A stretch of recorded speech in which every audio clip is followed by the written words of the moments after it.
Hey guys, John Wright with MixCoach here. I'm just sitting down with Robby Resnick from Sweetwater to talk a little bit about the awesome gear that he's got coming out, some of the highest sellers that he has, some popular gear, as well as a pro tip at the end here that you're definitely going to want to check out. How you doing, Robby? I'm doing fantastic tonight. You? I'm doing great, doing great. So first of all, kind of what have you got going on at Sweetwater that's kind of popular right now? What's your hottest gear? Well, we've been keeping busy. Of course, with the AES show, there's not a ton of brand new stuff that's been coming out, but of course, there's always trends moving around and always interesting stuff to talk about. So, things I've been talking about, it seems like a lot lately. Guys are calling me more and more for guitar compression, which I Nice. don't know if that's something that somebody recently wrote an article about. Now everybody's curious, or if we're reviving the dark art like every 6 months. We have to revive guitar compression, but the Pigtronics Philosopher's Tone has been my go-to compressor probably for about the past year now. I'm absolutely in love with it. It's got a little grit to it if you let it, but it can be totally clean. One of the most transparent compressors, no artifacting, no weirdness, and man, it is just a killer pedal. So I find myself talking about that a lot. Brand new off the line is the Zoom H6 multi-recorder, the follow-up to the H4n, Right which on. everyone was in love with. As the name probably denotes, or as you can probably tell, the H6 has 6 inputs, which apparently is a revolution. But nonetheless, people love it actually because the interchangeable modules at the tops. You can change it between all different functions, different types of inputs, different types of microphones, so that's kind of new. I think finally the industry's become pretty privy to the 11 rack and how cool it is, Right and it on. probably didn't hurt much that Avid decided that they were going to make the 11 rack the same price as Pro Tools. So now you can either buy Pro Tools for $699 or an 11 rack for $699 and get Pro Tools for free. So all of a sudden the 11 rack is seeing this whole new resurgence where people are like, well, I may as well buy an 11 rack, and for most of them they play guitar. It's a great way to get a ton of excellent guitar tone. Probably one of the best guitar modelers we have until you're ready to throw down on a Kemper. Or of course, people have heard of the Fractal. Both of those are absolutely excellent, but obviously huge price point over double. Right on. Um, the studio lives. There's a lot of talk, I would say, about the PreSonus studio lives right Right now. on. Um, probably PreSonus did a really cool thing. They waited for a long time. They really developed a V2 that's really, really cool, but not so significantly different that people think the V1 is bad.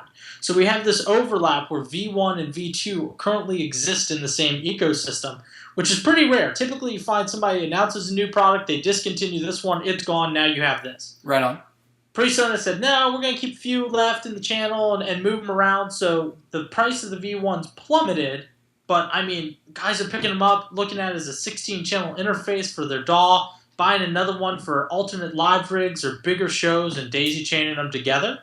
Right on. So that's huge. I mean, I probably talk about a PreSonus Studio Live, I would say every 1 to 2 days there's a conversation on it. Right on. There's a conversation I often bring up, and just as one of those, like, it's the best thing that you never heard of. Right on. It's one of my personal favorites, and near and dear to my heart, because a good friend of mine was the one that kind of discovered the company and brought it to us. But cloud microphones, which I've never gotten to play with a cloud mic, but we sell the cloud lifters, which are these little 20 dB inline preamps.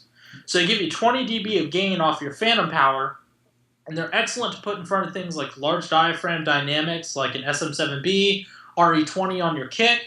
They're also great for ribbon mics, low output ribbon mics, where you find yourself turning up that preamp, Right. you get all that noise, Oh yeah. and your noise floor comes up. It's like, I love the tone of this ribbon, but I can't hear it. Or well, Right. sorry about the sound effect. I'm sure that came poorly.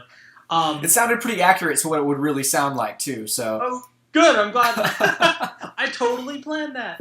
But no, the Cloud Lifter, absolutely one of those things. If you have a ribbon mic that you love, it's also great because it will protect that ribbon because it doesn't allow phantom power through. It burns it in the preamp as 20 dB a gain.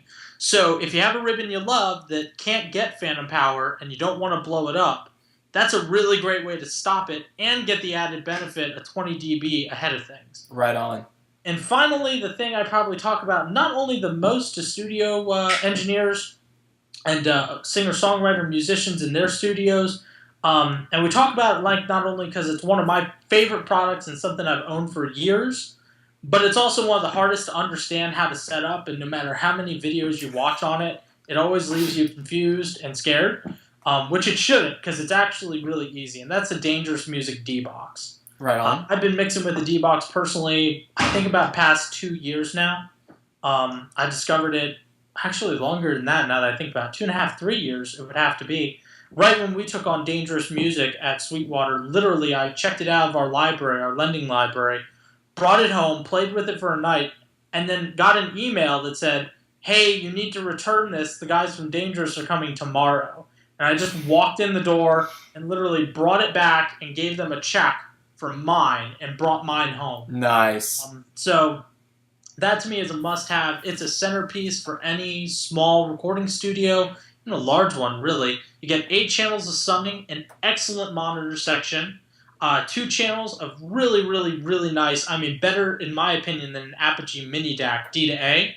Right on. 2 high-output headphone amps, which are good enough to drive Sennheiser HD 650s. Nice. For anybody who owns HD 650s, Right. you know that's a significant statement. Yes, it is. It's all in one thin rack U.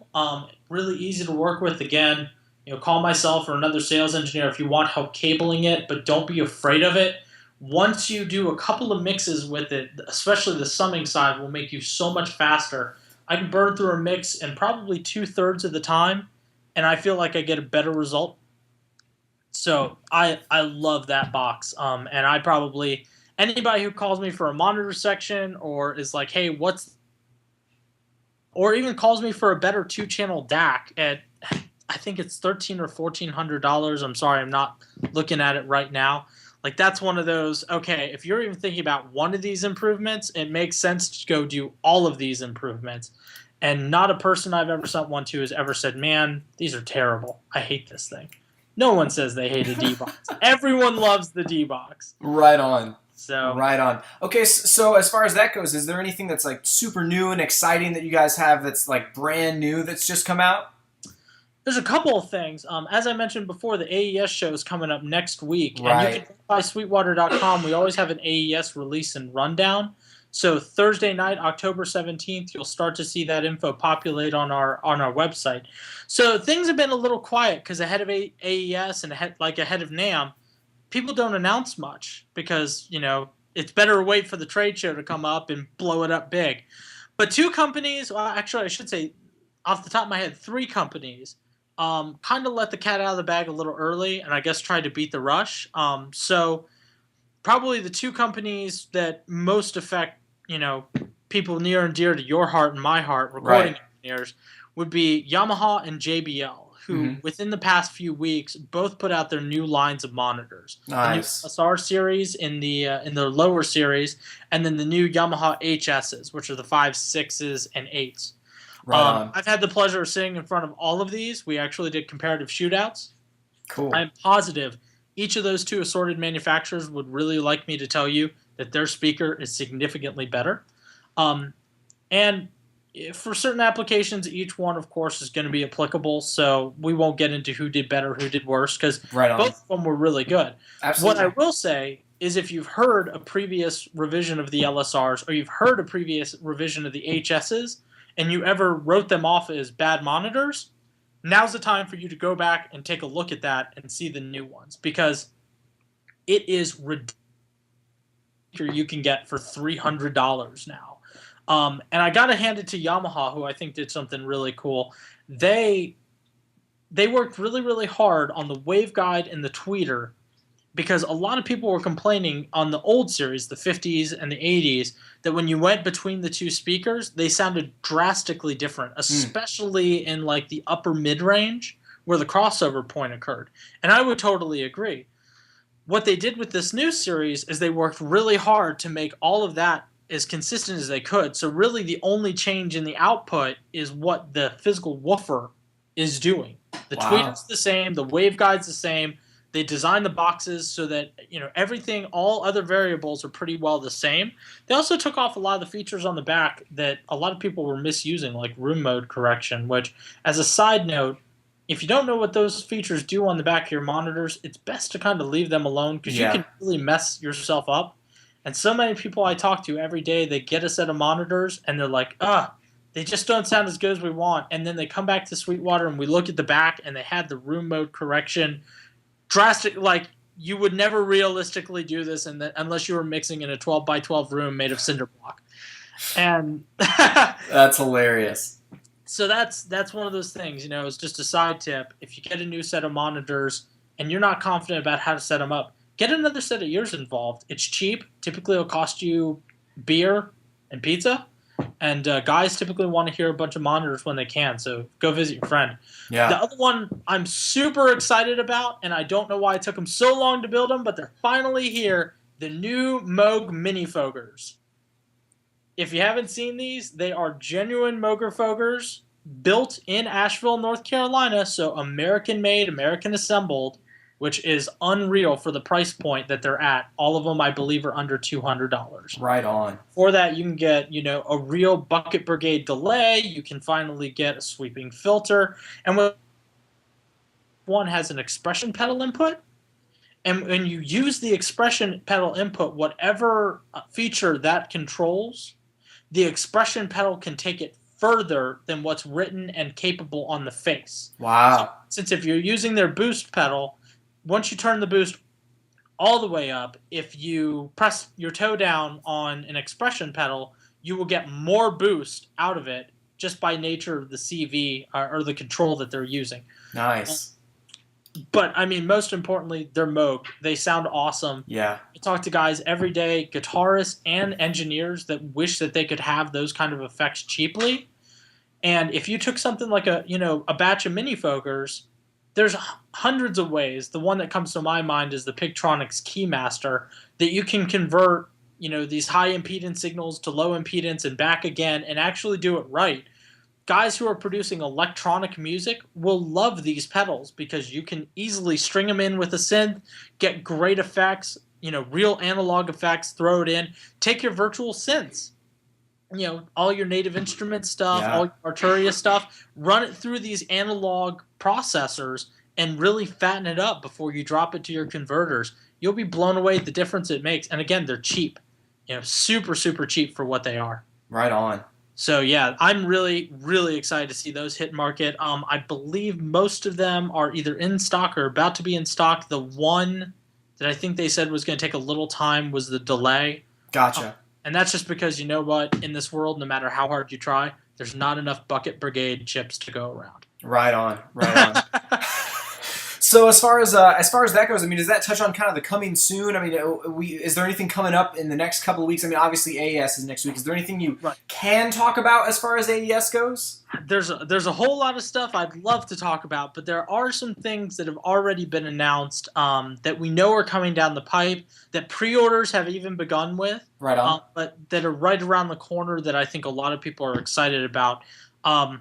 For your production clients and guys who like to write electronic music, do anything that involves a drum machine, really. Native Instruments just dropped their highly, highly anticipated sequel to Machine, which was Machine Studio. So they filled out the family. Now you got the Micro, you got the Normal, and you've got the Studio. The Studio is absolutely incredible. It feels great. The LCDs that they put on it are super friendly for editing and really digging into your samples. I really think it was what they needed, especially after they changed over the whole color code method on Machine Revision 2. So now you can tell on the face of it, this is what I'm looking at. It's a sample, it's a one shot, it's a loop, and it's really, really cool and really, really friendly to production. That's awesome. Along that line, and kind of probably cheating off of them a little bit, would be the new NS7 from Newmark, a DJ controller that, again, a lot of guys use really weird ways. Electronic music is finding itself more into the mainstream these days. So a lot of guys are buying these controllers, laying down a track bed, and then producing over it to give it that club feel, even if it's a pop song. I think that one's going to be a hit, and I think people are really going to bring that into the studio like we've never seen before. And then probably the one that everybody has been watching for months and months and months, and a first of its kind, the X-Rack 32 from Behringer, or sorry, the X32 rack, I should Right say, on. Behringer. Their long-awaited, no control surface, all rack mount mixer. Not as effective in the studio, but for your guys that like to do studio and then they go out and they do live work, this is going to blow away the live market. I mean, a band going out on tour or even going out for like the every once in a while show that doesn't have their own sound guy, to have a mixer that's just racked, that's awesome, with no physical control surface, and then you just add a second snake to it, a digital snake. You can put that on the other side of the stage, wire all your stuff up, and control it from an iPad or a laptop. Nice. Whatever you choose. That is totally, totally going to blow things away. It's something I believe we should have had in the market 6-7 years ago. Right on. Guys have been doing this with Logic and Mainstage, with Digital Performer and the Chunks feature. Guys have been taking it out and doing this 100 ways before, but we've never seen hardware that was dedicated for it. Right and on. finally, Behringer, who notoriously I'm not a huge fan of, but man, they came across something that they really could do uniquely, and they did. And yeah, be excited. I promise awesome. Next week we will have more studio-oriented stuff, so keep watching. Come back next week after the AES show. Absolutely. I know that there's something that everybody's going to be really psyched about. Super cool, super cool. So as far as any like sales and specials going on with Sweetwater right now, is there any sort of specials or sales going on? Right now we do have one really cool thing. Until October, Capital is using us to beta test a new program that they're kind of playing with. So until October 15th, anything that you previously saw on our website that was 24 months no interest is now 36 months no interest. But the way that they're doing is a different program than what they've done in the past, is that it's 36 months. They take the total, they divide it up over those 36 months. So we're no longer dealing with a minimum payment where somebody could fall behind and end up owing interest at the end. Mm-hmm. When you do it, you understand that you're breaking your payments up into 36 equal chunks. So basically, GE Capital is just loaning you the money and saying, as long as you follow this payment program, you will be paid off in time, you will not pay any interest, and everyone's going to be happy.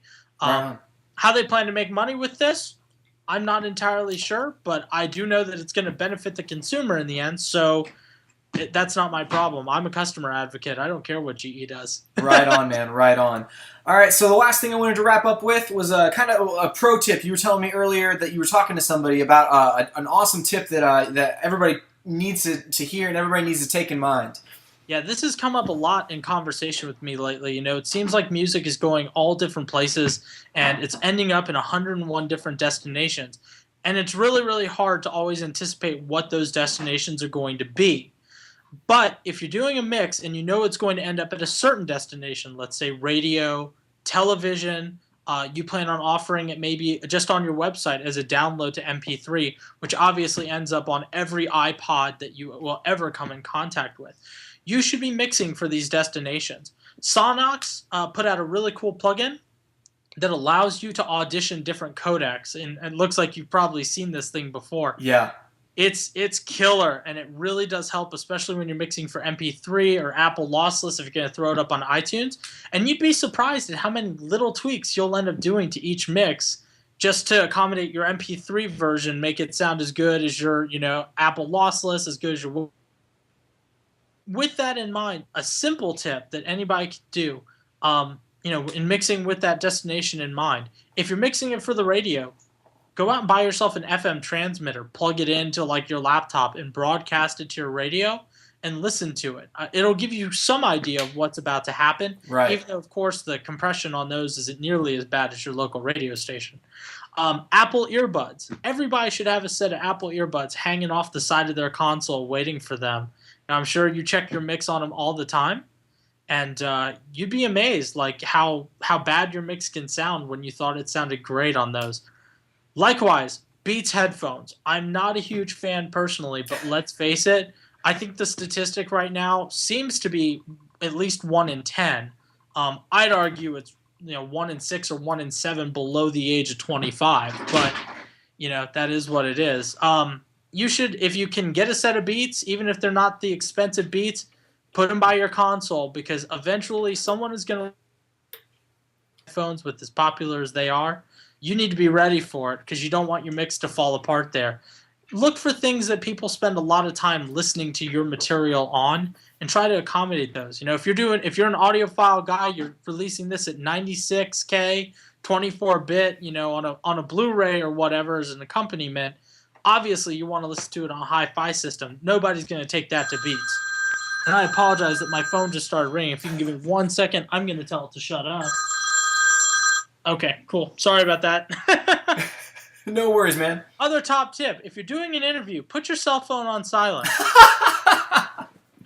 Yeah, no worries, man. Cool. Well, that's an awesome tip, and that's one of the things I always check them on headphones. I always check them everywhere I possibly can, and I've got different number of iTunes droplets. I always export it, convert it to crappy MP3, and tear it up and take a listen. If I'm listening on the radio or if I'm mixing for radio, a lot of times, what I will do is I will compress it and EQ it like a radio station does, and just slam it with some compression and give it a nice boost on the low end and cut it off a little bit up at the low end. But yeah, so I mean, for sure, everybody definitely needs to be mixing for their destination. Absolutely. And when you're compressing, especially for radio, compress the piss out of it, then put a limiter on top of that right after where your peak seems to be riding. Right on. That's exactly what you're going to see in a radio station. And man, especially a pop vocal. Yeah. That will butt up against that every time, and your kick drum. And if you don't take that into account, all you're going to do is pump. Exactly. So. Well, man, thank you for sitting down and chatting with us. And basically, we'll be doing this a little bit more frequently now, and we'll touch base next week after AES. Yeah, we'll hook up right after AES. Hopefully, I'll have neater hair by that time. Absolutely. I'll try to be a little bit nicer dressed. And we'll have a whole lot more to talk about from the AES show. Killer. Lots of cool stuff coming up. So keep your eyes peeled. Check out Sweetwater.com for the report and for the sales that we have going on. And, of course, if you guys have any questions, reach out to me or your sales engineer if you already have one. We'll be happy to help you. Awesome. And how can everybody get in contact with you if they don't already have a sales engineer? Me personally, I'm either Robby, ROBBY _Resnick at Sweetwater.com, or you can call in at 800-222-4700 at extension 1368. They keep me pretty busy during the day, so if you don't get me at first, please do leave me a voicemail so I have a way to contact you back. And make sure to repeat your phone number twice and don't say it too fast. Awesome, man. Awesome. Well, thank you, and we'll be talking to you soon, man. You got it, John. Have a good night. You too.